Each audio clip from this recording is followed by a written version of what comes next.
Here we have an Audi A4 with a 2.8 liter.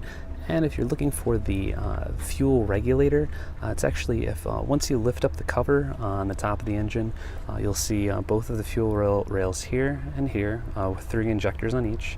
On the right-hand rail, if you follow it up, there is a little vacuum, kind of like a servo here, that runs off this plastic vacuum line, if you can see there, and it kind of creeps around back, eventually connecting to the intake. But this, a lot of times, gets cracks.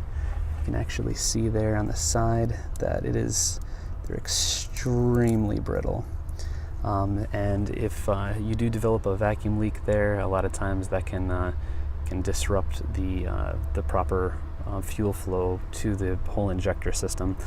So if you are looking for that pressure regulator for the fuel rail, it's right on top of the engine on the right-hand side. If you have any questions or comments, please feel free to leave them below. Otherwise, I appreciate your time. Good luck with your project and have a great day.